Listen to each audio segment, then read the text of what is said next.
Very good morning dear student. I am Sheetal from Premchand Memorial Public School and this is your computer class. So please take out your computer book.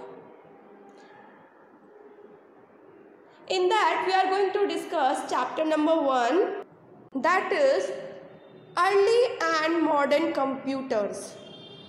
So students, you have already discussed half of this chapter in virtual class. So today we are going to discuss this chapter from page number 8. So please open page number 8. So our topic is generations of computers. Means computers की पीढ़ियाँ. Okay. So let's start today's class from this paragraph. Computers invented after 1940 have been categorized into 5 generations. Computer का आविष्कार 1914 के बाद हुआ. Okay, computer का आविष्कार 1940 के बाद हुआ जिसे 5 पीढ़ियों में कैटेगराइज किया गया. इन द सेंस 5 पीढ़ियों में बांटा गया है. Okay, generation in computer terminology means a change. Computer terminology में जनरेशन का मतलब है एक चेंज, मीन्स एक बदलाव. A change in technology based on how it is being used. Technology में एक बदलाव किस पर बेस्ड है बच्चे, कि इसका इस्तेमाल, इसका उपयोग कैसे किया जा रहा है. Okay, once the electronic machine was invented to perform calculation, enter text and numeric data. Electronic machine का आविष्कार एक बार किया गया था कैलकुलेशन करने के लिए, टेक्स्ट एंटर करने के लिए और न्यूमेरिक डेटा के लिए. ओके, इन सब चीज़ों के लिए इलेक्ट्रॉनिक मशीन का आविष्कार किया गया था. There came an era which marked major changes in technical aspect of computer. So students, उसके बाद एक युग आया जिसने कंप्यूटर में तकनीकी पहलू में बड़े बदलाव किए. Okay, in the sense technically computer में बहुत बड़े बदलाव किए. First generation computers. Now see the next paragraph. First generation computers. The main features of the first generation computers were. First generation computer के मेन फीचर थे, सी the first point, the computers were invented and used between 1940 and 1956. Computers के आविष्कार हुए और इस्तेमाल किया गया उनको 1914 से 1956 के बीच में. Okay, see the next point, they were built using vacuum tubes which looked like small bulbs. Way vacuum tubes का उपयोग करके बनाए गए थे जो छोटे बल्ब्स की तरह दिखाई देते थे. Okay, see the next point, they were very costly and huge in size, it need an entire room. और ये क्या थे, बहुत ज़्यादा कॉस्टली थे. इन द सेंस इनके जो प्राइस था वो बहुत ज़्यादा था और ये साइज में भी बहुत ज़्यादा बड़े थे जिनके लिए लगभग पूरा एक कमरा लग जाता था. ओके, ये कंप्यूटर क्या थे, बहुत कॉस्टली थे, साइज में बहुत बड़े थे, जिन्हें एक पूरा कमरा चाहिए होता था. Okay, see the next point, ENIAC stand for Electronic Numerical Integrator and Calculator, was the first general purpose electronic computer of this generation. So students, ENIAC जिसकी फुल फॉर्म है electronic numerical integrator and calculator, ये क्या था बच्चे, ये उस generation का पहला सामान्य उद्देश्य के लिए यूज़ करने वाला इलेक्ट्रॉनिक कंप्यूटर था. ओके, ये उस जनरेशन का पहला कंप्यूटर था जो कि जनरल पर्पस के लिए यूज़ किया गया. Okay, now moving on next now moving on next page, second generation computers. So students, अब हम पढ़ेंगे सेकेंड जनरेशन कंप्यूटर्स के बारे में। Okay, the main features of second generation computers were, second generation computers के main feature क्या थे? Okay, see the first point, it was developed of in 1956 and was called second generation computer. ये 1956 में विकसित हुआ था। ओके, और second generation computer कहलाया गया था।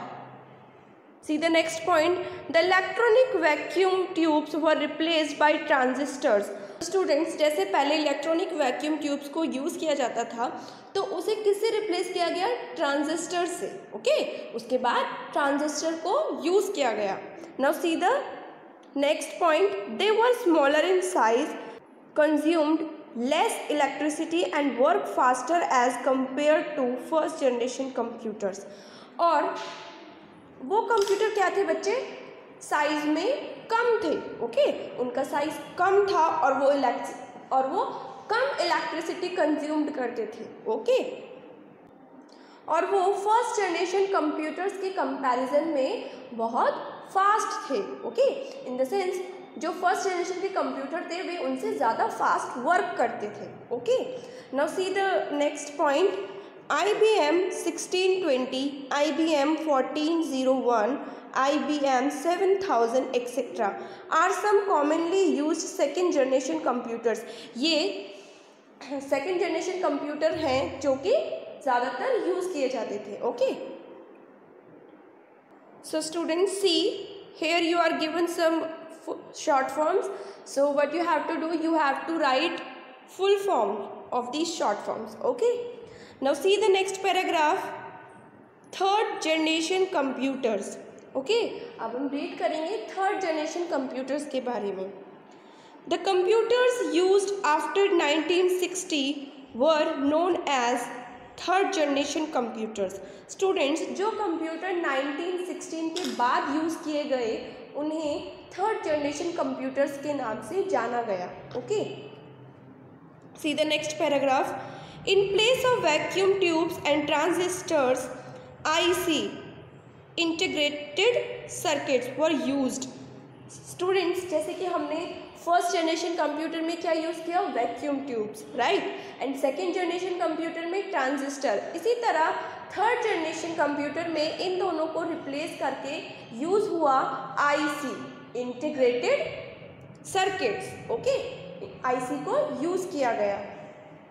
सी the next point, the use of ICs that is integrated circuits brought about further reduction in size, increase in speed of computers and made them very reliable. So students, ICs को use करके क्या हुआ बच्चे? जो computer का size था वो और ज़्यादा कम हो गया। ओके, साइज में रिडक्शन आ गया और जो कंप्यूटर की स्पीड थी वो इंक्रीज हो गई, बढ़ गई। ठीक है, जिसने इसे बहुत ज़्यादा रिलायबल बना दिया। Okay, see the next point, programming languages such as C and BASIC were also introduced in this generation. Programming languages, okay, आपको पता होगा कंप्यूटर में क्या होते हैं? कुछ प्रोग्राम लैंग्वेजेस होती हैं। ओके, सो प्रोग्रामिंग लैंग्वेज जैसे कि C और कुछ बेसिक लैंग्वेजेस थी जो कि इस जनरेशन के कंप्यूटर में क्या हुआ? इंट्रोड्यूस किया गया उन्हें। ओके, उनके बारे में भी बताया गया। Now moving on next page, now we will read about fourth generation computers. Okay, अब हम फोर्थ जनरेशन कंप्यूटर्स के बारे में पढ़ेंगे। See the first point, the fourth generation computers were developed after 1970। Student, जो फोर्थ जनरेशन कंप्यूटर थे उन्हें विकसित किया गया 1917 के बाद। ओके, फोर्थ जनरेशन कंप्यूटर को 1970 के बाद विकसित किया गया। Okay, see the second point, micro processors were used in this generation. और इस जनरेशन में क्या यूज़ किया गया? Micro processor. Okay, micro processors को इस जनरेशन में यूज़ किया गया। See the next point. It has made computers very fast, efficient and smaller in size. जिसने कंप्यूटर्स को बहुत ज़्यादा फास्ट, इफिशिएंट और साइज में बहुत ज़्यादा स्मॉलर बना दिया. Okay. See the next point. The fourth generation of computers include mini computers, mainframe computers, personal computers, that is PCs, portable computers. Students, fourth generation में जो कंप्यूटर्स इंक्लूड हुए वो कौन से कंप्यूटर्स हैं? Mini computers, mainframe computers, personal computers और portable computers. ये सभी क्या है? फोर्थ जनरेशन में इंक्लूडेड है. Okay. Now we will read about fifth generation of computers. See the first point. The fifth generation of computers involved the concept of artificial intelligence, that is AI, which makes the computer think like human beings. Students, जो fifth generation के computers थे उसमें involve किया गया artificial intelligence, that is AI. ठीक है, artificial intelligence को involve किया गया, जिससे क्या हुआ कि कंप्यूटर को ऐसा बनाता है कि वो इंसानों की तरह सोच सकता है. Okay. Now see the second point. These computers have a large amount of stored information in a particular field. ये कंप्यूटर लार्ज अमाउंट पे इंफॉर्मेशन को स्टोर कर सकते हैं. Okay. See the next point. They will use the information to reason out and make decision the way humans do.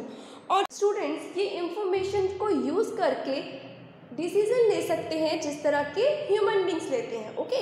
ये computers क्या करते हैं? इंफॉर्मेशन को यूज़ करके डिसीजन बना सकते हैं जैसे कि ह्यूमन बींग्स बनाते हैं. Okay. See the next topic. These computers recognise speech, pictures and writing. They will understand the language we speak.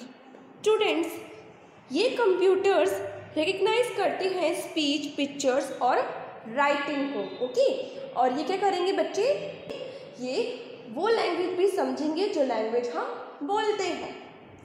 Now see the next point. It works with all the higher level languages like C, C++, Java etcetera. Friends, ये सभी higher level languages के साथ work करता है. जैसे कि languages कौन सी है हमारी हायर लैंग्वेजेस हैं? जैसे कि C, C++, जावा एक्सेट्रा. ये इन सभी लैंग्वेजेस के साथ वर्क करता है. Okay. So students, your chapter is completed now. So students, now please come at page number 12. Okay. So see the question A. What you have to do? You have to choose the correct option. Students, here you are given some questions and their options. So you have to choose correct one. Okay. So see the first one. Which calculation device was developed in China? Students, कौन सा calculation device है जो कि China में विकसित हुआ है? Okay. So see the first option abacus. Option B Napier bone. Option C Pascaline. So the correct option is option A abacus. Okay. So you have to do like this. Now moving on next question. Fill in the blanks. So what you have to do? You have to fill in this blanks. Okay. आपको यहाँ पे जो है fill ups करने हैं. Okay. See the first one. Dash is known as the father of modern computers.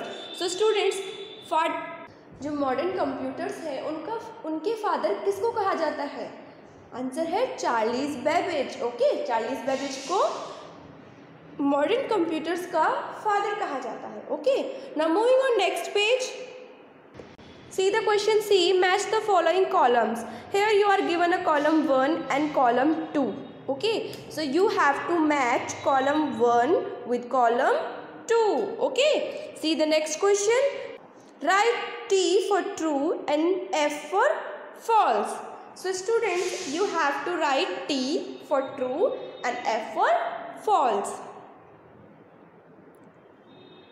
So students, आपको कुछ statements दिए गए हैं, आपको उन स्टेटमेंट्स के अकॉर्डिंग ट्रू और फॉल्स मेंशन करना है। ओके, अगर स्टेटमेंट्स सही है तो आपको ट्रू लिखना है, गलत है तो फॉल्स लिखना है। Okay, now see the next question, answer the following questions.